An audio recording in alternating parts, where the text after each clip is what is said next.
ओम नमः शिवाय। हर हर महादेव। आज पोष माह के कृष्ण पक्ष की पंचमी तिथि और शुक्रवार है। शुक्रवार का दिन माँ लक्ष्मी जी और उन्हीं के सब रूपों को समर्पित है।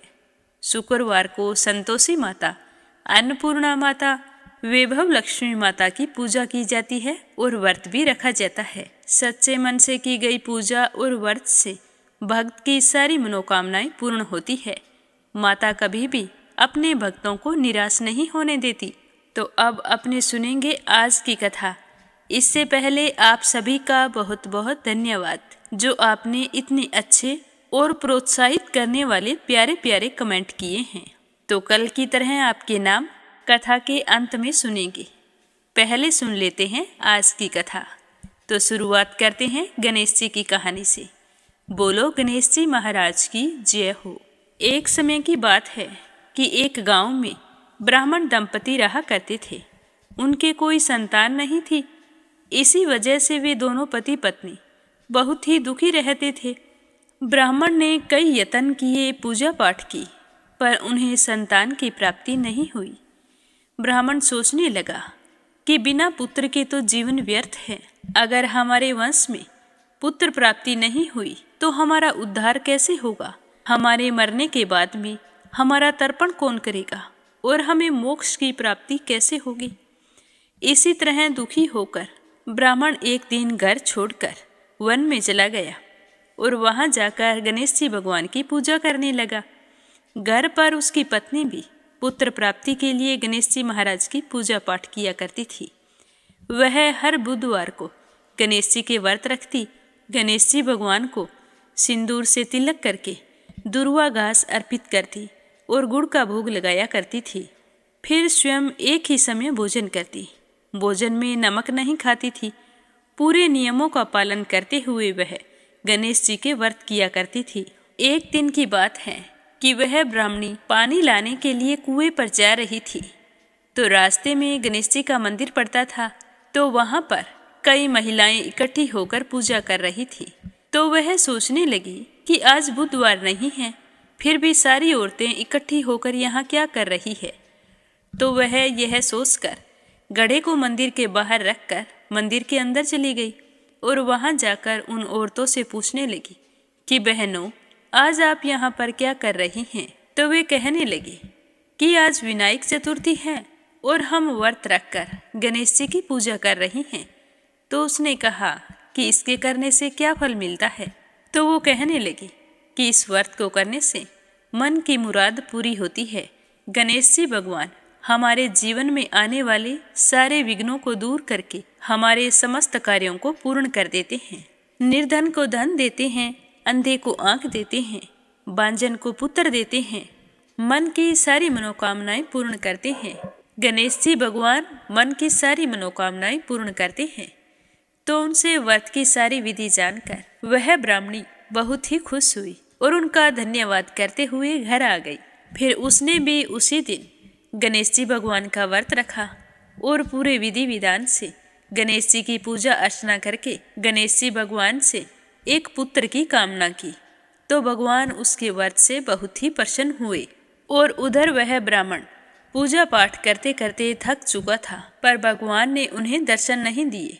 उसने कठिन से कठिन तपस्या की, यहाँ तक कि खाना पीना भी छोड़ दिया। तो एक दिन तपस्या करते करते कमजोरी के कारण वो बेहोश हो गया।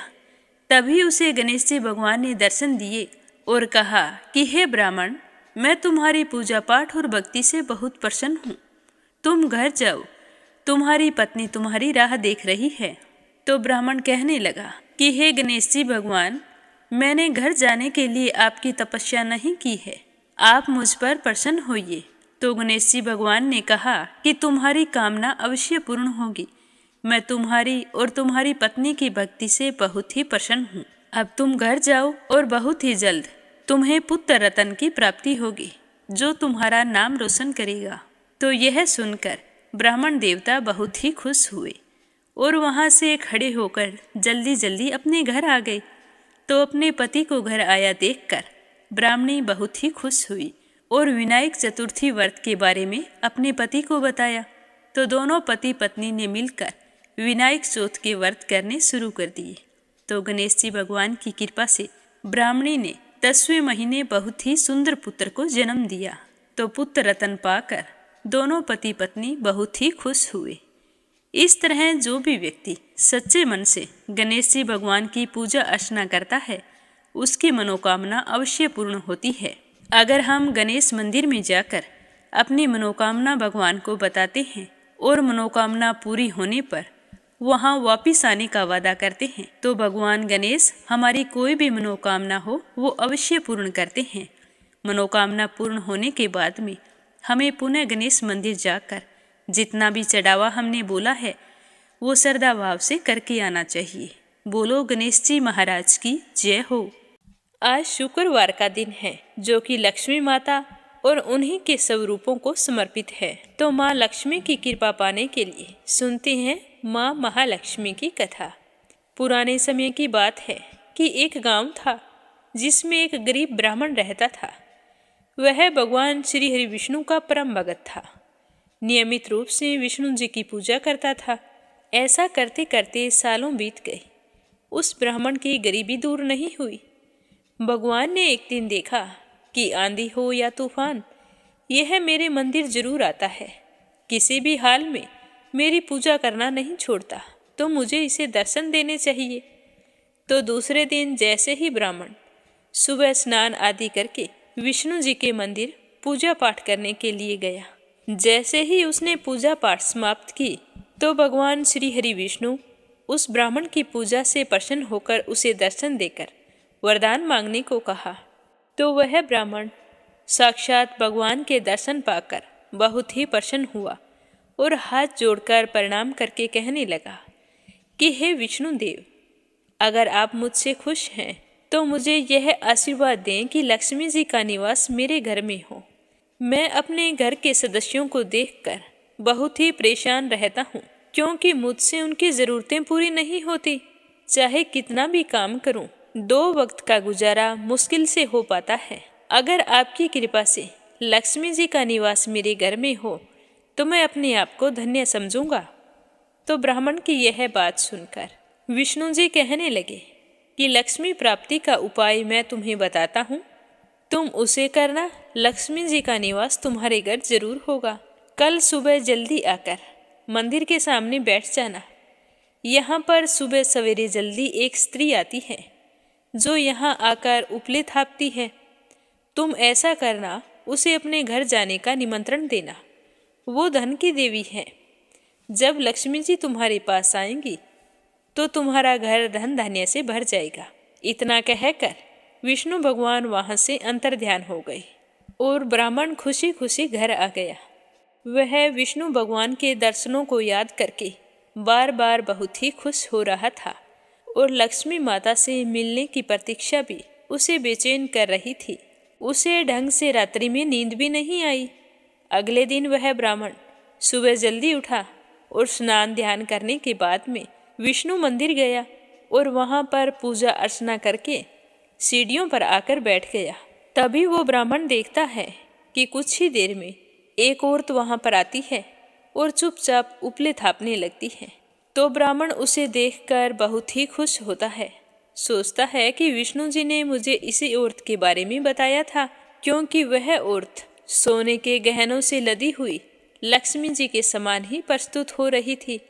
तो ब्राह्मण ने उसके पास जाकर प्रणाम किया और लक्ष्मी माता से कहा कि हे लक्ष्मी माँ, तुम मेरे घर में निवास करो। तो लक्ष्मी जी समझ गई कि यह सब विष्णु जी ने ही उसे करने के लिए कहा है। तो वह उस ब्राह्मण से कहने लगी कि हे ब्राह्मण, तुम्हारी गरीबी से परेशान हो तो तुम ऐसा करो, महालक्ष्मी व्रत करो। तो वह ब्राह्मण कहने लगा कि यह व्रत कैसे किया जाता है। तो लक्ष्मी माता ने कहा कि यह व्रत 16 दिनों तक किया जाता है और 16वें दिन रात को चंद्रमा को अर्घ्य देने के बाद ही तुम्हारा व्रत पूरा होता है और तुम्हारी मनोकामना पूर्ण हो जाती है।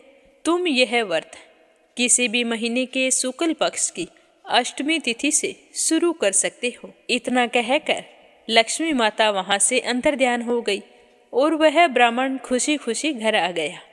जैसे ही शुक्ल पक्ष की अष्टमी तिथि आई तो ब्राह्मण ने जिस तरह लक्ष्मी माता ने बताया था, लक्ष्मी जी का पूजन करना शुरू कर दिया। पूरे श्रद्धा भाव से माँ लक्ष्मी का पूजन करता और व्रत रखता। सुबह पूजा पाठ करके माँ को खीर का भोग लगाता।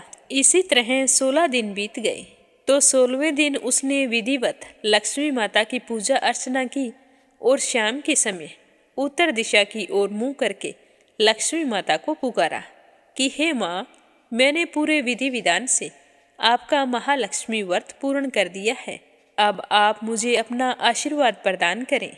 तो ब्राह्मण की आवाज़ सुनकर माँ लक्ष्मी बहुत ही प्रसन्न हुई। उसकी पूजा और व्रत से प्रसन्न होकर माँ ने भी अपना वचन पूरा किया, जिससे उस ब्राह्मण के घर में अन्न धन का वास हो गया और घर के सारे सदस्य सुखपूर्वक रहने लगे। और वह ब्राह्मण हमेशा नियम से लक्ष्मी माता का व्रत और पूजन करने लगा। कहा जाता है कि तब से ही लक्ष्मी माता का यह व्रत पूरी श्रद्धा के साथ किया जाता है, जिससे व्यक्ति को माँ लक्ष्मी का आशीर्वाद मिलता है और वह हमेशा सुखी और संपन्न रहता है। प्रेम से बोलो लक्ष्मी माता की जय हो। अब अगली कहानी अपनी सुनते हैं राजा त्रिशंकु और ऋषि विश्वामित्र की। ये कहानी हमें यह सिखाती है कि अहंकार और अभिलाषा किस प्रकार मनुष्य को संघर्ष में डाल सकती है और किस तरह ऋषि विश्वामित्र ने अपनी तपस्या और योग बल से असंभव को संभव बनाया था। त्रिशंकु, जिनका वास्तविक नाम सत्यव्रत है, ये इक्ष्वाकु वंश के एक प्रसिद्ध राजा थे। वे बहुत ही धर्मपरायण और न्यायप्रिय थे, लेकिन उनके जीवन में एक असामान्य अभिलाषा उत्पन्न हो गई कि वे अपने भौतिक शरीर के साथ स्वर्ग जाना चाहते थे। लेकिन स्वर्ग तो केवल आत्मा जाती है, परंतु त्रिशंकु अपने शरीर के साथ स्वर्ग जाने की जिद पर अड़े रहे। उनकी यही इच्छा जो कभी पूरी नहीं हो सकती थी, उसी ने एक विचित्र मोड़ पर लाकर उन्हें खड़ा कर दिया। त्रिशंकु ने अपने इस उद्देश्य को पूरा करने के लिए पहले अपने कुल गुरु वशिष्ठ से सहायता मांगी, क्योंकि राजा त्रिशंकु को विश्वास था कि उनके कुल गुरु वशिष्ठ की तपस्या और उनके योग बल से उन्हें स्वर्ग ले जाया जा सकता है। परंतु गुरु वशिष्ठ ने इस अनैतिक और असंभव इच्छा को अस्वीकार कर दिया और राजा को समझाया कि ऐसा करना प्रकृति के नियमों के खिलाफ है और कोई भी मनुष्य अपने भौतिक शरीर के साथ स्वर्ग नहीं जा सकता। वशिष्ठ के अस्वीकार करने के बाद में त्रिशंकु निराश हो गए और ऋषि विश्वामित्र के पास चले गए। वहां जाकर अपनी इच्छा बताई तो विश्वामित्र और गुरु वशिष्ठ के बीच में पुराने समय से द्वेष चल रहा था। और जब विश्वामित्र को यह ज्ञात हुआ कि गुरु वशिष्ठ ने त्रिशंकु की सहायता नहीं की है, तो उन्होंने निर्णय लिया कि त्रिशंकु की इस अभिलाषा को पूरे करने के लिए मैं उनकी सहायता जरूर करूंगा। विश्वामित्र ने इसे अपने तप और योग शक्ति की परीक्षा मान लिया और राजा त्रिशंकु को अपने भौतिक शरीर के साथ स्वर्ग भेजने का संकल्प लिया। विश्वामित्र ने अपनी शक्ति से त्रिशंकु को स्वर्ग भेजना शुरू कर दिया।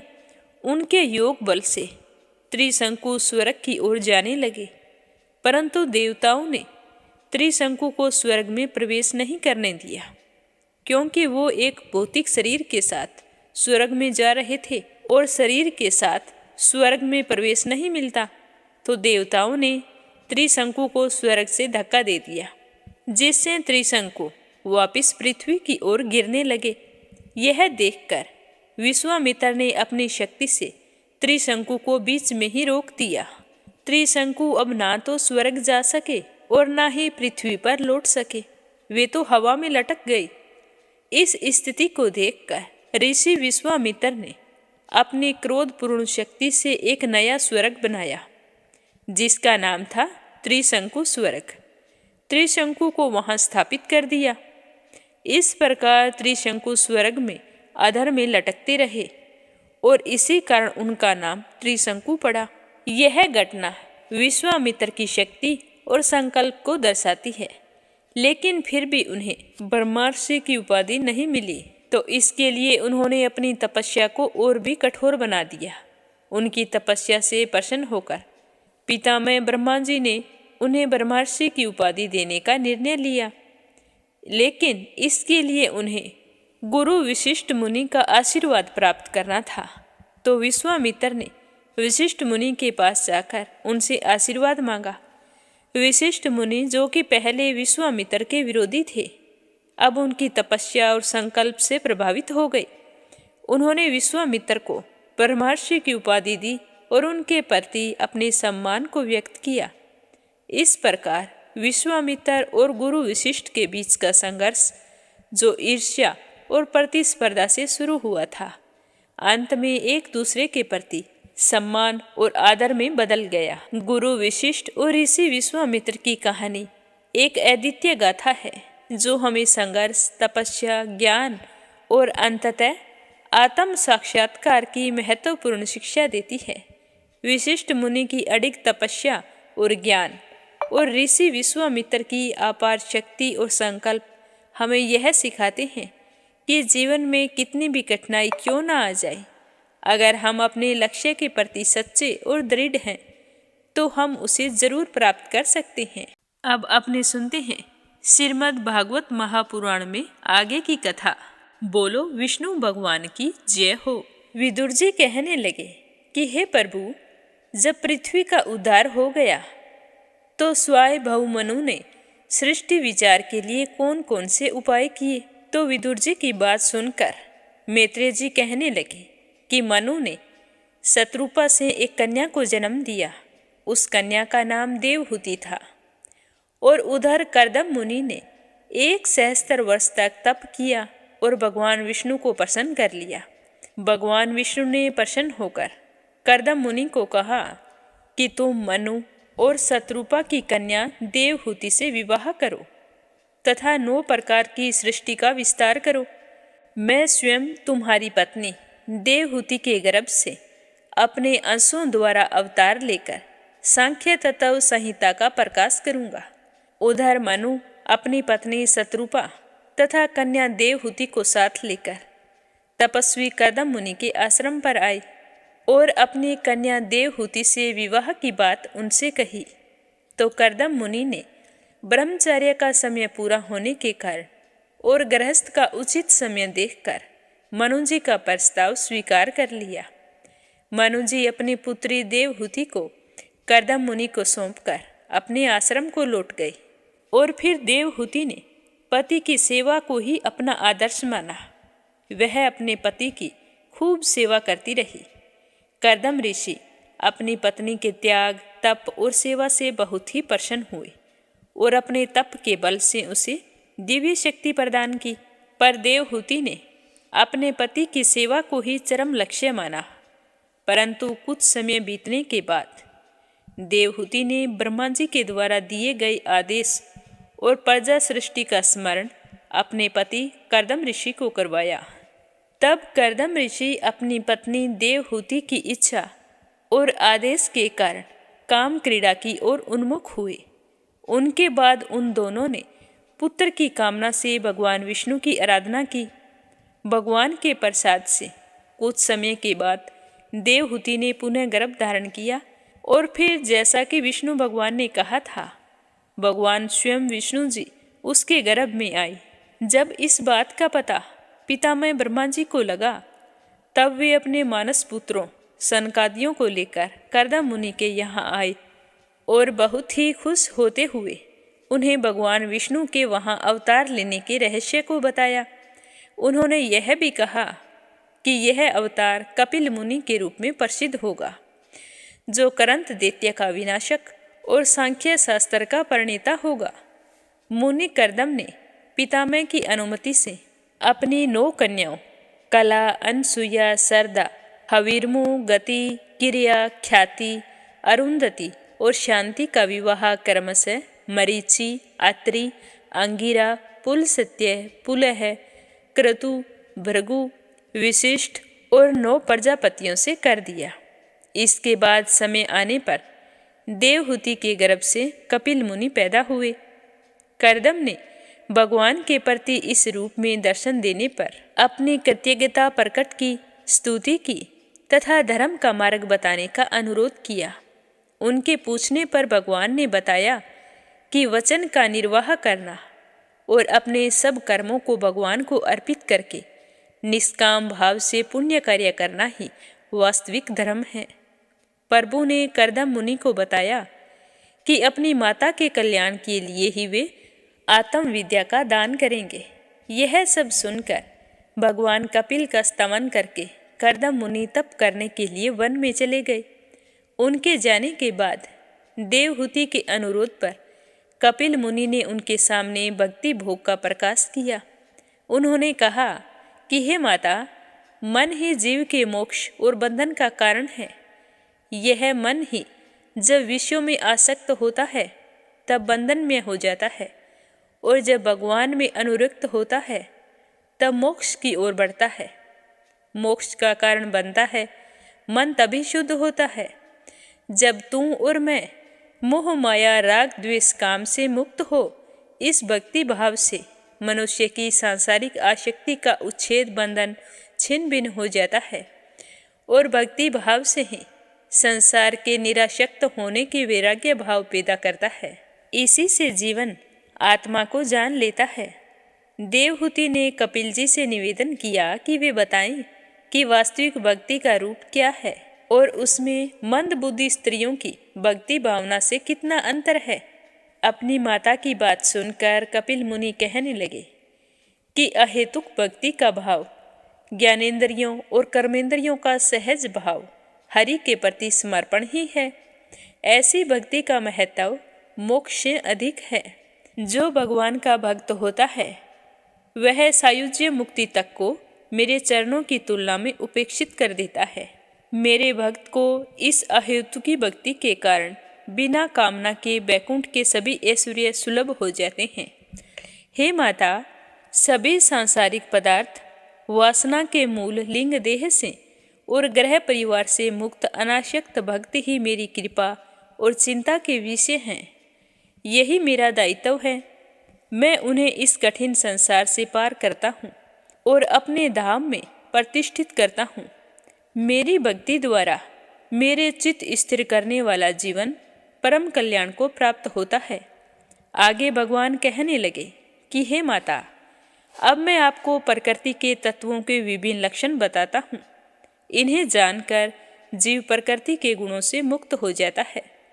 वह संपूर्ण जगत अनादि और अनंत परमात्मा की सत्ता से ही प्रकाशित हो रहा है। उसके दो रूप हैं, प्रकृति और पुरुष। इसके आगे आवरण और विक्षेप रूप से प्रकृति के दो और भेद हो जाते हैं। इसी तरह पुरुष के भी दो भेद हैं, जीव और ईश्वर। जब पुरुष प्रकृति के साथ जन्म लेता है तो जीव कहलाता है, और जब प्रकृति को नियंत्रित करके संसार की सृष्टि करता है तो ईश्वर कहलाता है। पर ईश्वर की संज्ञा प्राप्त पुरुष सृष्टि की रचना करते हुए भी करने के अहम और सुख दुख से परे होता है। कपिल मुनि के ये सारी बातें सुनने के बाद में देवहूति ने कुछ जिज्ञासाएं प्रस्तुत की कि प्रकृति और पुरुष क्या है। यह दिखाई देने वाला स्थूल सूक्ष्म किस प्रकृति पुरुष की रचना है। 24 तत्वों वाले ब्रह्मा का क्या अर्थ रूप है। अपनी माँ देवहूति की इन जिज्ञासाओं का उत्तर देते हुए भगवान कपिल बोले कि प्रधान तत्व प्रकृति है, और यह प्रकृति त्रिगुणात्मक, अव्यक्त, नित्य और कार्य कारण रूप है। यह सारे विशेष रूपों का आधार होते हुए भी निर्विष है। पृथ्वी, जल, वायु, आकाश और अग्नि, ये पंच महाभूत और इनकी तन मात्राएं गंध, रस, रूप, स्पर्श और शब्द, 5 ज्ञानेंद्रिय, प्राण, जीभ, त्वचा, नेत्र और कान तथा हाथ, पैर, गुदा, लिंग और वाणी, कर्मेंद्रिय तथा मन, बुद्धि, चित्त और अहंकार से ये 4 मन की वृत्तियाँ 24 तत्व ही सगुण ब्रह्मा कहलाते हैं। प्रकृति के गुणों में क्षोभ की उत्पत्ति होने पर परमात्मा ने उनमें अपना तत्व स्थापित किया है। इसके फलस्वरूप तेज से पूर्ण महतत्व यानी कि चित्त उत्पन्न हुआ। यह चित्त सहज होता है जब तू और मैं मोह माया राग द्वेष काम से मुक्त हों। इस भक्ति भाव से मनुष्य की सांसारिक आसक्ति का उच्छेद बंधन छिन्न भिन्न हो जाता है और भक्ति भाव ही संसार के निरासक्त होने के वैराग्य भाव पैदा करता है। इसी से जीवन आत्मा को जान लेता है। देवहूति ने कपिल जी से निवेदन किया कि अब मुझे बताएं कि वास्तविक भक्ति का रूप क्या है और उसमें मंदबुद्धि स्त्रियों की भक्ति भावना से कितना अंतर है। तो अपनी माता की बात सुनकर कपिल मुनि ने कहा कि अहेतुक भक्ति का भाव ज्ञानेंद्रियों और कर्मेंद्रियों का सहज भाव हरि के प्रति समर्पण ही है। ऐसी भक्ति का महत्व मोक्ष से भी अधिक है। जो भगवान का भक्त होता है वह सायुज्य मुक्ति तक को मेरे चरणों की तुलना में उपेक्षित कर देता है। मेरे भक्त को इस अहेतुकी भक्ति के कारण बिना कामना के बैकुंठ के सभी ऐश्वर्य सुलभ हो जाते हैं। हे माता, सभी सांसारिक पदार्थ वासना के मूल लिंग देह से और ग्रह परिवार से मुक्त अनासक्त भक्त ही मेरी कृपा और चिंता के विषय हैं। यही मेरा दायित्व है। मैं उन्हें इस कठिन संसार से पार करता हूँ और अपने धाम में प्रतिष्ठित करता हूँ। मेरी भक्ति द्वारा मेरे चित्त स्थिर करने वाला जीवन परम कल्याण को प्राप्त होता है। आगे भगवान जी बोले कि हे माता, अब मैं आपको प्रकृति के तत्वों के विभिन्न लक्षण बताता हूँ। इन्हें जानकर जीव प्रकृति के गुणों से मुक्त हो जाता है। यह संपूर्ण जगत अनादि और अनंत परमात्मा की सत्ता से ही प्रकाशित हो रहा है। उसके दो रूप हैं, प्रकृति और पुरुष। कपिल बोले कि प्रधान तत्व प्रकृति है और यह प्रकृति त्रिगुणात्मक, अव्यक्त, नित्य और कार्य कारण रूप है। यह सारे विशेष रूपों का आधार होते हुए भी निर्विष है। पृथ्वी, जल, वायु, आकाश और अग्नि ये पंच महाभूत और इनकी तन्मात्राएं हैं गंध, रस, रूप, स्पर्श और शब्द। 5 ज्ञानेंद्रिय प्राण, जीव, त्वचा, नेत्र और कान, हाथ, पैर, गुदा, लिंग और वाणी कर्मेंद्रिय तथा मन, बुद्धि, चित्त और अहंकार ये 4 मन की वृत्तियां। 24 तत्व ही सगुण ब्रह्मा कहलाते हैं। प्रकृति के गुणों में क्षोभ की उत्पत्ति होने पर परमात्मा ने उनमें अपना तत्व स्थापित किया है। इसके फलस्वरूप तेज से पूर्ण महत्व चित्त उत्पन्न हुआ है। यह चित्त अपनी सहज अवस्था में स्वस्थ और शांत रहता है। इसे महतत्व इसीलिए कहते हैं कि यह भगवान का उपलब्धि स्थान है। जब इस चित्त में क्षोभ उत्पन्न हुआ तो 3 प्रकार के अहंकार, वैकारिक, तेजस और तामस उत्पन्न हुए। अहंकार से, कर्म से मन, इंद्रियां और पंच महाभूतों की उत्पत्ति हुई। परमात्मा के प्रवेश से आपस में क्षुब्ध और मिले हुए भी इन तत्वों से एक जड़ अंड और उनसे विराट पुरुष की उत्पत्ति हुई। उस विराट पुरुष ने उस अंड में प्रवेश करके कई प्रकार के छेद कर डाले और यह विविध छेद ही मुंह, नाक और कान हैं। इसके साथ ही इंद्रियों के विषय भी उत्पन्न हुए, जैसे स्वाद, प्राण आदि। फिर उनके देवताओं, अग्नि, पवन आदि की उत्पत्ति हुई। सब देवता अलग अलग रूप में और साथ साथ भी उस विराट पुरुष को उठाने में असमर्थ रहे। फिर इनके हृदय दरवाजे से क्षेत्रज्ञ आत्मा का प्रवेश हुआ और फिर विराट पुरुष उठाया। इससे यह सिद्ध होता है कि क्षेत्रज्ञ आत्मा के अभाव में सब कुछ जड़ है। आत्मा ही चैतन्य है और वही परमात्मा रूप होने से ज्ञातव्य और चिंतनीय है। आत्मा क्षेत्रज है और स्वभाव से निर्विकार है। वह निर्गुण है और अकर्ता है, इसीलिए सुख दुख में लिप्त नहीं होता। जब यह आत्मा अहंकार में लीन होती है तो उसमें कर्ता होने का अभिमान आ जाता है। यह आत्मा देह धारण कर उत्तम, मध्यम और निम्न योनियों में भटकता रहता है। अतः देह में अहंकार और मिथ्यात्व के निकलने से ही तत्व दर्शन प्राप्त होता है। इस निवृत्ति के उपाय हैं चित्त की एकाग्रता से श्रद्धापूर्वक भगवत भजन करना और सुनना, जीव मात्र में समान दृष्टि रखना, राग द्वेष को समाप्त करना, जो कुछ भी मिल जाए उसे संतुष्ट रहना, एकांतवास करना, ब्रह्मचर्य का पालन करना, उद्धार होना। जो व्यक्ति इन साधनों को अपनाता है वह सुषुप्ति, स्वप्न और जागृत अवस्थाओं को पार करके आत्मदृष्टा बन जाता है। इसके बाद कपिल कहने लगे कि हे माता, अब मैं सबीज ध्येय स्वरूप के आलंबन से युक्त योग का लक्षण बताता हूँ। इस योग को अपनाने से जीव अपना चित्त परमात्मा की ओर लगा देता है। जीव को यह चाहिए कि वह संयम नियम अपनाकर अपने चित्त को विषय वासनाओं से पार करे। एकांत स्थान पर आसन पर सीधे आसीन होकर प्राणायाम की साधना करे। प्राणायाम से चित्त स्वर्णमय हो जाता है। फिर भगवान का ध्यान करें। इस ध्यान में भगवान की सुषमा का स्मरण करें कि भगवान का शरीर नील कमल के समान चमकने वाला है। श्री वत्स के चिन्ह उनके वक्ष स्थल पर हैं और कौस्तुभ मणि उसके गले में सुशोभित है। उनका रूप अत्यंत मोहक है। वह नेत्रों को आनंदित करने वाला है। भगवती भागीरथी भगवान के चरणों के धोवन से ही निकलती है। उनकी नाभि में ब्रह्मा का निवास कमल प्रकट हुआ है और उनके चरणों की सेवा में लक्ष्मी जी भी रत हैं। उनकी बाहुओं में अतुल तेज है।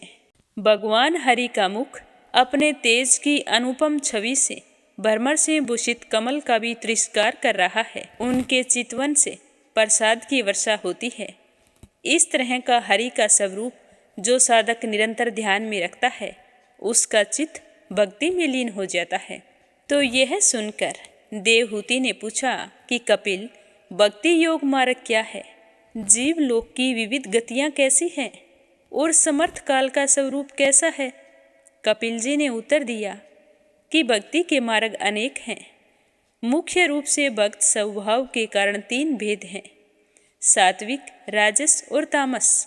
तामस भक्त में क्रोध आदि ईर्ष्या का वास रखता है, यद्यपि ईश्वर में वह भी अनुराग रखता है। राजस भक्त यश ऐश्वर्य की कामना से अनुराग रखता है। सात्विक भक्त निष्काम भाव से भक्ति करता है। उसमें अभेद बुद्धि और कर्तव्य भावना भी होती है। वह प्रेम भाव से समर्पित हो अनन्य भक्ति को ही चरम ध्येय मानकर मुक्ति की भी अपेक्षा करता है। इसका एक साधारण उपाय भी है कि मनुष्य हिंसा रहित होकर ध्यान, आराधना तथा पूजा करे और जीव मात्र में मुझे ही देखें। यह बताने के बाद भगवान कपिल ने काल के स्वरूप की चर्चा करते हुए अपनी माता से कहा कि काल भगवान के ब्रह्म स्वरूप का ही नाम है और यही सब पदार्थों के परिवर्तन का कारण है। यह काल सबसे अधिक शक्तिशाली, स्वयं नियंता और सब प्रकार से स्वतंत्र है। यह काल चराचर की उत्पत्ति, स्थिति और लय का आधार है। यह काल ही महतत्व में क्षोभ उत्पन्न करता है। इस काल से बचने का एक ही उपाय है कि मनुष्य नश्चर और दुख देने वाली वस्तुओं, धन संपत्ति आदि में कोई आसक्ति ना रखे और सभी सामान्य विषयों से दूर रहे। यमदूत वासनाओं में आसक्त प्राणी को अनेक कष्ट देते हैं। यमदूतों के हाथ में पड़ा हुआ यह जीव भूख, प्यास, गर्मी, सर्दी आदि से बेचैन होकर तड़पता है। मनुष्य जन्म लेकर जीव को अपने भावी जीवन के विषय में सोचना चाहिए। विषयों में ग्रस्त होकर सभी प्राणी यमलोक जाकर अपने किए हुए कर्मों के आधार पर ही दुर्गति का पात्र बनते हैं और उन्हें रौरव आदि नरकों में निवास करना पड़ता है। अतिरिक्त सुकर, कुकर आदि योनियों को भुगतने के बाद भगवान की कृपा से मनुष्य योनि प्राप्त होती है। जीव का इस विवस्था की स्थिति से एक ही तरह से उद्धार हो सकता है कि वह अपने विवेक को जागृत करे, वह सत्य और असत्य में निर्णायक भेद करे तथा संसार के सभी विषयों में वासनाओं तथा इच्छाओं में निर्णय करने की क्षमता प्राप्त करे, क्योंकि इनसे विरक्त होना ही वैराग्य भाव से जीवन यापन करना होता है। देह में आत्म बुद्धि की रति ही जीव की मृत्यु है और इस भाव का विनाश ही मोक्ष है। भगवान कपिल ने अपनी माता से कहा कि चारों आश्रमों में गृहस्थ आश्रम में रहकर यदि जीव पूरी तरह से निष्काम भाव से भगवान की पूजा करे तो इससे अधिक अच्छी बात और कोई नहीं हो सकती। लेकिन मनुष्य अपनी इच्छाओं से मुक्त नहीं हो पाता और वह अपनी इच्छाओं के वशीभूत होकर ही देवों और पितरों की पूजा में लीन होता है। ऐसा जीव धर्मपरायण होता है, इसीलिए मरने के बाद सोमलोक में जाता है, लेकिन अपने पुण्यों के क्षीण होने पर उसे फिर मृत्युलोक में लौटना पड़ता है। सत्यलोक को वही आराधक पहुंचता है जो निष्काम भक्ति करता है। वहां वह अहंकार से शून्य होकर पर ब्रह्मा में लीन हो जाता है। रजोगुणी लोग वे होते हैं जो लोक में आसक्त रहते हैं और यज्ञ आदि सकाम भाव से करते हैं। कामनाओं में आसक्ति होने के बाद उनकी इंद्रियां उनके वश में नहीं रहती, इसीलिए वे विषय भोग से मुक्त हो निष्काम भक्ति नहीं कर पाते। ऐसे काम भक्त अर्यमा लोक में जाते हैं और अपने पुण्यों के क्षीण होने पर फिर से इस लोक में अपनी ही संतति के रूप में उत्पन्न होते हैं। भगवान वासुदेव की निष्काम भक्ति ही परम ज्ञान का अनुभव करा पाती है। जब भक्त इंद्रियों के विषय का अनुभव नहीं करता, तब वह गुण दोष से अलग होकर आत्मा का ब्रह्म रूप में साक्षात्कार करता है। इस तरह सारे संसार के प्रति अभाव दृष्टि ही योगी की योग साधना का एकमात्र फल है। इस तरह भगवान कपिल के मुख से सांख्य तत्व के दिव्य ज्ञान को सुनकर माता देवहूति का अज्ञान समाप्त हो गया। वह तत्व मर्मी कपिल की स्तुति करने लगी। कपिल भगवान वहां से प्रसन्न होकर चले गए और देवहूति अनासक्त भाव से गृहस्थी के कर्मों से भी आसक्त होकर तपस्या में लीन होने लगी। उन्होंने कठोर तप करते करते ही शरीर त्याग दिया। इस रूप में परम ज्ञान को प्राप्त हुई और जहाँ उन्होंने साधना की थी वह स्थान सिद्ध पद नाम क्षेत्र के रूप में स्थापित है। तो इस तरह तीसरा स्कंद पूरा हुआ। अब अपने सुनेंगे चौथा स्कंद। इसके अंदर राजश्री ध्रुव एवं पृशु का चरित्र और दक्ष यज्ञ की कथा सुनाई है। तो आप सभी श्रद्धा भाव से इसे सुनते रहिए और आपसे मेरा निवेदन है कि मीरा भक्ति स्टोरी चैनल को सब्सक्राइब करके इस कथा को ज़्यादा से ज़्यादा शेयर करें ताकि हम भगवान श्री हरि विष्णु के आशीर्वाद के पात्र बने। मैत्रेय जी कहने लगे कि विदुर जी, अब मैं तुम्हें स्वयंभू मनु की कन्याओं के वंश के विषय में बताऊंगा। स्वयंभू मनु के 2 पुत्र प्रियव्रत और उत्तानपाद तथा 3 कन्याएं आकृति, देवहूति और परसुति शतरूपा से उत्पन्न हुए। आकृति का रुचि प्रजापति से विवाह हुआ। उसके गर्भ से दक्षिण और दक्षिणा नाम के पुत्र पुत्री ने युग्म रूप में जन्म लिया। मनु अपनी पुत्री का धर्म के निर्वाह के कारण पुत्र को अपने घर ले आई और दक्षिण अपने माता पिता के ही घर रह गई। समय आने पर यज्ञ भगवान से दक्षिणा का विवाह हो गया। फिर उनके यज्ञ भगवान से 12 पुत्र तोष, परतोष, संतोष, शांति, भद्र, इदम, इड़स्पति, कवि, विभु, सुदेव, रोचन और स्वय हुए। ये ही स्वयंभू मनु मनवंतर में तुषित नाम के देवता कहलाए। इसके बाद भगवान मनु ने अपनी तीसरी कन्या परसुति का विवाह दक्ष प्रजापति से कर दिया। त्रिलोक में इनकी वंशावली की ही व्याप्ति है। देवहूति का विवाह कर्दमजी से हुआ। उनसे उत्पन्न 9 कन्याओं का विवाह 9 ब्रह्म ऋषियों से हुआ। उनकी वंश परंपरा इस प्रकार है। देवहूति और कर्दमजी की पुत्री कला और मरीचि ऋषि से कश्यप और पूर्णिमा नामक 2 संतानें उत्पन्न हुई। पूर्णिमा के यहाँ विरज और वीरवंग 2 पुत्र तथा 1 कन्या देवकुल्या उत्पन्न हुए। यह देवकुल्या ही श्री हरि के चरणों के धोवन के रूप में दूसरे जन्म में गंगा के रूप में प्रकट हुई। अनसुईया से दत्तात्रेय, चंद्रमा और दुर्वासा नाम के 3 पुत्र हुए। इन तीनों को विष्णु, ब्रह्मा और शंकर का अवतार माना गया है।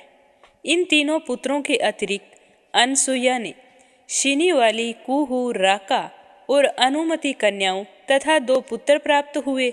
उनके नाम हैं उतथ्य और बृहस्पति जी। इसी वंशावली में पुलसत्य जी और हविर्भु जो दोनों पति पत्नी थे, उनसे अगस्त्य और विसर्वा पैदा हुए। विसर्वा की पहली पत्नी से जड़वीड़ा से कुबेर पैदा हुए और दूसरी पत्नी केशिनी से रावण, कुंभकर्ण और विभीषण का जन्म हुआ। पुलह और उनकी पत्नी गति से करमश्रेष्ठ, वर्यन, सहिष्णु नामक 3 पुत्र हुए। क्रतु और किरिया से बालखिल्यादि 60,000 ऋषियों का जन्म हुआ। विशिष्ट की पहली पत्नी अरुंधति से 7 पुत्र चित्रकेतु, सुरुचि, वीरज, मित्र, उल्वण, वसुमृधान और धूमान का जन्म हुआ तथा दूसरी पत्नी से शक्ति आदि कई पुत्रों का जन्म हुआ। अथर्वा और चिति से ददिची नाम का एक तेजस्वी बालक पैदा हुआ। इसका नाम अशवशिरा भी था, क्योंकि उसका शीर्ष असव के समान था। भर्गु की पत्नी ख्याति से दाता, विदाता नामक 2 पुत्र और श्री नाम की एक पुत्री पैदा हुई। दाता और विदाता का विवाह मेरु ऋषि की कन्याएं अयाति और नियति से हुआ तथा उनके 2 पुत्र हुए। उनके नाम मर्कंड और प्राण थे। और भर्गु जी की दूसरी पत्नी से उष्णा नाम का पुत्र उत्पन्न हुआ। स्वयंभू मनु की दूसरी प्रसूति से विवाह करके राजा दक्ष प्रजापति ने 16 सुंदर कन्याएं उत्पन्न की। इनमें 13 कन्याओं का धर्म से, शेष 3 कन्याओं का अग्नि, पितृगण तथा शंकर जी से विवाह किया गया। इस धर्म की पत्नियों से इस प्रकार संतान उत्पन्न हुई। श्रद्धा से शुभ, मैत्री से प्रसाद, दया से अभय, शांति से सुख, तृष्टि से मोद, पुष्टि से अहंकार, क्रिया से योग, उन्नति से दर्प, बुद्धि से अर्थ, मेधा से स्मृति, तितिक्षा से क्षेम, ही से पर्श्य और मूर्ति से नर नारायण की उत्पत्ति हुई। नर नारायण के उत्पन्न होते ही सर्वत्र आनंद छा गया। नर नारायण देवताओं से पूजित होकर गंधमादन पर्वत पर चले गए। इस समय पृथ्वी का भार हरण करने के लिए अर्जुन और श्री कृष्ण के रूप में भगवान श्री के अंशभूत भगवान नर नारायण ही अवतरित हुए हैं। अग्निदेव ने अपनी पत्नी सवाहा से पावक, पपमान और सूची नामक 3 पुत्रों को जन्म दिया। इन तीनों से 45 तरह की अग्नियां पैदा हुई और उन्हीं की पूजा वैदिक अग्नि में होती है। इसके साथ ही दारिणी और वचुना विदुषी कन्याएं अग्निस्वात और सोमप आदि साग्निक निरर्थक पितरों पत्नी दक्ष कुमारी स्वदा से उत्पन्न हुई। और दक्ष की पुत्री सती की महादेव जी से कोई भी संतान नहीं हुई, क्योंकि सती ने अपना शरीर दक्ष यज्ञ में त्याग दिया था। विदुर जी ने पूछा कि दक्ष कुमारी सती ने किस कारण से अपना शरीर पिता के यज्ञ में त्यागा था? क्या दक्ष और शंकर जी में कोई द्वेष चल रहा था, जिसके कारण ही सती ने आत्म बलि दी? तो विदुर जी की बात सुनकर मैत्रेय जी ने कहा कि प्राचीन काल में प्रजापतियों के यज्ञ में अग्नि, वशिष्ठ आदि सभी देवता आया करते थे। एक बार दक्ष प्रजापति महर्षियों की ब्रह्मा सभा में आए तो सभी ने उठकर राजा दक्ष का सम्मान किया। सबसे पूजित होकर दक्ष ब्रह्मा जी के पास आकर बैठ गए। वहां उन्होंने पहले से बैठे महादेव जी को देखा, जो उनके सम्मान में खड़े नहीं हुए थे, तो उनकी निंदा की और उन्हें अशिष्ट कहा तथा 11 देवों के साथ यज्ञ भाग न प्राप्त होने का श्राप देकर दक्ष जी वहां से चले गए। महादेव जी अविचल भाव से सब कुछ देखते रहे, पर उनके अनुयायी नंदी को ये सब बातें सहन नहीं हुई। नंदी ने क्रोधित होकर दक्ष को श्राप दे डाला कि उन्हें तथा उनके समर्थकों को तत्व ज्ञान प्राप्त नहीं होगा और वे कर्मकांड तथा भौतिक सुखों के पीछे भटकते रहेंगे। नंदीश्वर द्वारा सभी ब्राह्मणों का अपमान होने पर महर्षि भृगु क्रोधित हो गए और उन्होंने सभी शिव भक्तों को शास्त्र विरोधी और पाखंडी होने का श्राप दे दिया। यह सुनकर शिवजी दुखी होकर अपने गणों सहित वहां से चल दिए। वहां जितने भी ऋषि उपस्थित थे उन्होंने यज्ञ संपन्न किया और पूर्ण होने पर अपने अपने स्थानों पर चले गए। कुछ समय बीतने पर ब्रह्मा जी ने दक्ष को समस्त प्रजापतियों का राजा बना दिया। इससे राजा दक्ष घमंडी हो उठा और ब्रह्म ऋषियों का तिरस्कार करने लगा। इस भावना से प्रेरित होकर उसने वाजपेय और बृहस्पति यज्ञ किया। उस हवन में सारे देवता पितर पत्नियों सहित आमंत्रित किए गए। जब ये सारे देवता आकाश मार्ग से यात्रा करते हुए आ रहे थे, तब सती को पता चला कि उसके पिता के यहाँ एक यज्ञ हो रहा है। तो सती ने इस अवसर पर अपने पिता के घर जाकर यज्ञ में सम्मिलित होने और अपने माता पिता तथा बहनों से मिलने की इच्छा भोलेनाथ के सामने व्यक्त की। तो भगवान शंकर को दक्ष का वह व्यवहार याद था। उन्होंने सती से कहा कि सती, पिता के घर पुत्री को बिना बुलाए जाना कोई बुरी बात नहीं है, लेकिन जहाँ पर प्रेम के स्थान पर द्वेष पैदा हो गया हो, वहाँ परिस्थिति अलग हो जाती है। तुम्हारे पिता ने तुम्हारे प्रति प्रेम का भाव रखते हुए भी मेरे प्रति वैर का भाव रखा है, इसीलिए तुम्हारा वहाँ जाना ठीक नहीं होगा। तुम्हारे पिता ने हमें निमंत्रण भी नहीं दिया है। तो शंकर जी के इस कथन को सुनकर सती व्याकुल हो गई। शंकर जी ने उनकी स्थिति देखकर शंकर जी ने सती को वहां जाने की अनुमति दे दी और साथ में अपने कुछ गण भी भेज दिए और सती के जाने की सारी व्यवस्था कर दी। सती बहुत ही खुश होकर अपने पिता के घर पहुंच गई। वहां जाकर देखा कि यज्ञशाला सभी देवी देवताओं से भरी हुई है और अनेक ऋषि और ब्रह्मा ऋषि वहां आए हुए हैं। दक्ष ने सती की अवहेलना की और शंकर जी का भी अपमान किया, इसीलिए अन्य सगे संबंधियों और उसकी बहनों ने भी उसे कोई मान नहीं दिया। लेकिन सती की माँ ने उसे गले से तो लगाया था, पर प्यार का अनुभव नहीं होने दिया। और सती ने यह भी देखा कि यज्ञशाला में अनेक देवी देवताओं का भाग विद्यमान है, लेकिन शंकर जी का भाग कहीं नहीं है। इससे उन्हें बहुत ही क्रोध आया और उन्होंने भरी सभा में अपने पिता से पूछा कि महादेव जी का भाग कहाँ है, पर उनके पिता ने उनकी तरफ कोई ध्यान नहीं दिया। वो कहने लगे कि मैं उन्हें देवता नहीं मानता हूँ, वो तो शमशान के वासी हैं। तो सती कहने लगी कि भगवान शंकर सर्वहारा हैं, सबको सम्मान से देखने वाले, किसी के साथ वैर न करने वाले हैं और सारे मंगल विधान उन्हीं से होते हैं। इसीलिए भगवान शंकर को यज्ञ का भाग ना देना अहंकार के अतिरिक्त और कुछ नहीं है। सती ने आगे कहा कि मैं शिव की निंदा करने वाले पिता से उत्पन्न इस शरीर को नहीं रखना चाहती और आप जैसे दृष्ट बुद्धि से संबंध के कारण मुझे लज्जा आती है। उन्होंने अपनी योग साधना के द्वारा अपने अंगों से ही अग्नि और वायु को इस रूप में पैदा किया कि वे जलने लगी। जब शिवजी ने नारद जी से यह सुना कि दक्ष ने सती का अपमान किया है, इसीलिए उसने अपने प्राण त्याग दिए हैं, तो शिवजी को बहुत ही क्रोध आया।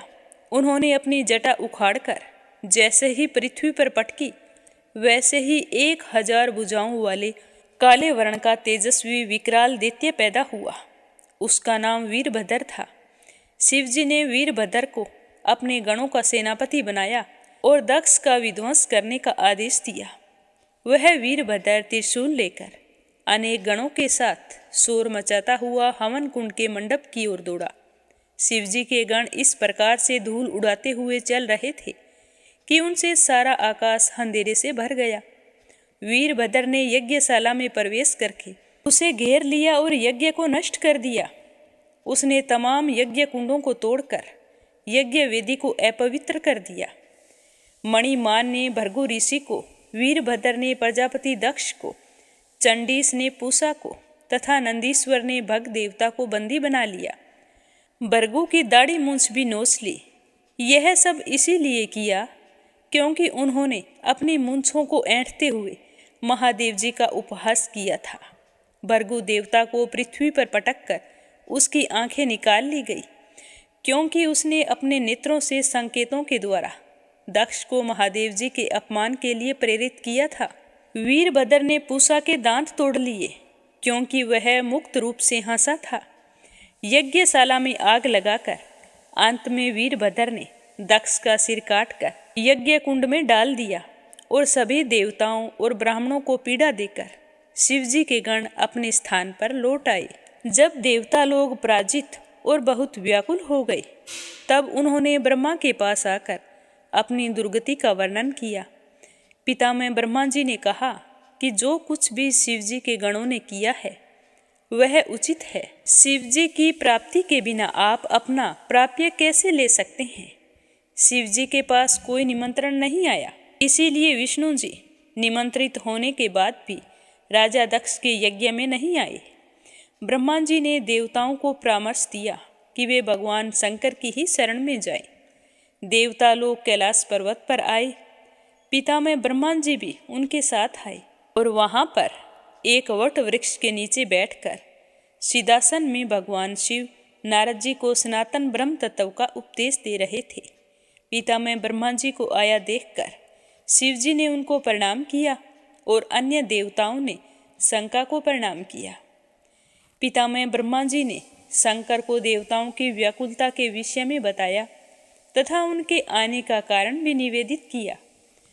पितामह ब्रह्मा जी ने शिव जी को यज्ञ का भाग पाने का अधिकारी घोषित करते हुए शिव जी से यह प्रार्थना की कि वह मरे हुए दक्ष को जीवित कर दे और जिन देवताओं महर्षियों की जो जो इंद्रियां क्षतिग्रस्त हुई हैं उन्हें वापस लौटा दें। देवताओं को भी स्वस्थ कर दें जिससे उनका यज्ञ पूरा हो सके। पितामह ब्रह्मा जी ने कहा कि मैं आज से यह नियम बनाता हूँ कि यज्ञ का उच्छिष्ट भाग आपका ही होगा और वही दक्ष के यज्ञ का प्रारंभ होगा। देवताओं की प्रार्थना पर ध्यान देकर भगवान शंकर यज्ञशाला में चलने के लिए तैयार हो गए। जब वे वहां गए तो देव यज्ञ फिर से प्रारंभ हुआ और शिव जी के कहे अनुसार दक्ष फिर से जीवित हो उठा। भगवान शिव के दर्शन करके उसका मन स्वच्छ हो गया। दक्ष ने अपराध के लिए पश्चाताप किया और सच्चे हृदय से भगवान शंकर से क्षमा याचना करने लगा।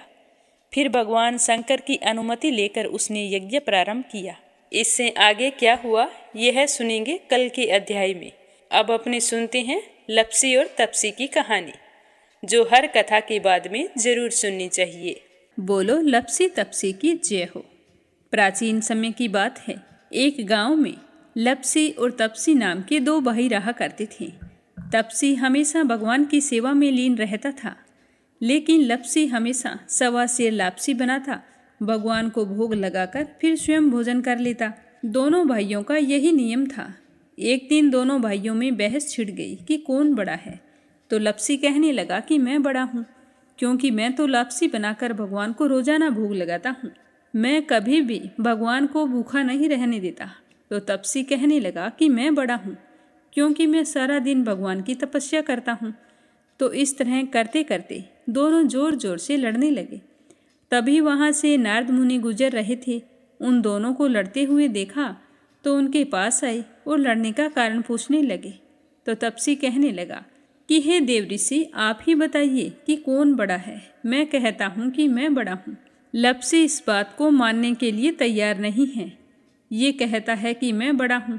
तो दोनों की बात सुनकर नारद मुनि कहने लगे कि मैं इसका फैसला तो कर दूंगा, लेकिन कल करूंगा। कल सुबह जल्दी आऊँगा और आपको बता दूंगा कि तुम दोनों में से कौन बड़ा है। तो अगली सुबह तपसी रोजाना की तरह नहा धोकर पूजा करने के लिए जा रहा था। तो रास्ते में उसे 1.25 करोड़ की एक अंगूठी मिली, जो नारद जी ने उसके आगे फेंकी थी।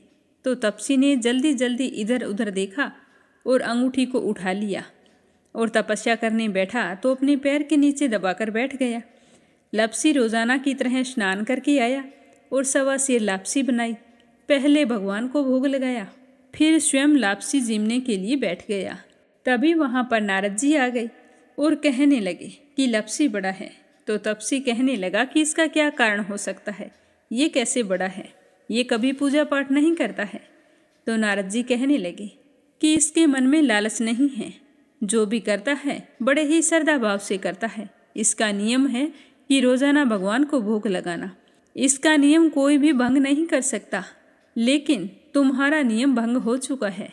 तो तब से कहने लगा कि कैसे? मैं नियम से रोजाना भगवान की पूजा करता हूँ। तो नारद मुनि कहने लगे कि तुम खड़े होकर अपना पैर उठाओ। तो तपसी जैसे ही खड़ा हुआ तो उसके पैर के नीचे 1.25 करोड़ की अंगूठी पड़ी थी। तो नारद जी कहने लगे कि तूने इसे चुराया है, जिससे तेरी तपस्या भंग हो गई है। तपसी हाथ जोड़कर नारद जी के सामने खड़ा हो गया और कहने लगा कि मुझसे गलती हो गई, आज के बाद मैं ऐसी गलती कभी नहीं करूँगा। मैंने बहुत ही सच्चे मन से पूजा की है। आप ही मुझे बताइए कि मुझे मेरी पूजा का फल कैसे मिल सकता है। मैं आपसे वादा करता हूँ कि आज के बाद मैं कभी चोरी नहीं करूँगा। तो उस तरह उसके दीन वचन सुनकर नारद जी को उस पर दया आ गई और नारद जी कहने लगे कि तेरी तपस्या का फल कार्तिक स्नान करने वाला ही दे सकता है। तो तपसी पूछने लगा कि वो कैसे। तो नारद जी ने बताया कि कार्तिक माह में कार्तिक स्नान करके जो भी सारी कहानियाँ सुनकर तुम्हारी कहानी नहीं सुनेगा तो उसके कार्तिक स्नान का पुण्य फल उससे छूटकर तुम्हें मिलेगा। अगर कोई दिए से दिया जलाएगा तो उसका पुण्य फल भी तुझे ही मिलेगा। अगर घर की सारी साफ सफाई करके दहलीज की सफाई नहीं करेगा तो उसका पुण्य फल भी तुझे ही मिलेगा। रोटी सारी बना ले लेकिन गाय और कुत्ते की रोटी ना बनाए तो उसका पुण्य फल भी तुझे ही मिलेगा।